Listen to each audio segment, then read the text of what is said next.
Vivre ensemble en paix, c'est le mot d'ordre du 16 mai, une journée internationale créée il y a 2 ans par l'ONU. Le but, sensibiliser les enfants au savoir-vivre et au respect de l'environnement. Pour l'occasion, de nombreuses associations ont organisé la première édition festive à Nice, place Garibaldi. À travers des stands et activités, les bénévoles essaient de rassembler les enfants. Stéphane Robinson insiste sur l'importance d'inculquer ces valeurs à la jeunesse. Il s'agit de faire d'un événement un avènement. C'est-à-dire que pour l'instant, c'est un peu comme pour la journée de la femme, c'est le 8 mars, et puis après, qu'est-ce qui se passe les 364 autres? L'idée, c'est de faire en sorte que ça devienne, que ça s'inscrive dans notre quotidien, que ça se traduise dans la réalité.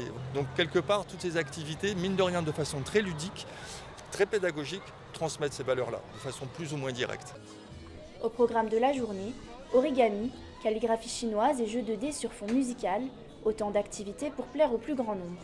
Serge Gabrielitch propose aux enfants un exercice physique ludique et éco-responsable. Ce thème de la paix, il y a un lien avec notre pitchak.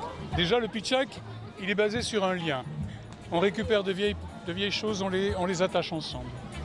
Et quand on a un pitchak dans la main, on fait bouger nos enfants d'ici, mais c'est au profit des enfants des pays défavorisés. Chaque fois qu'on vend un pitchak, cet argent est destiné à la lutte contre la pauvreté dans le monde. Ce petit objet, c'est aussi un lien intergénérationnel. Nous avons des enfants d'un côté, des adultes comme moi, des anciens, et on s'aperçoit qu'autour du jeu, on se retrouve.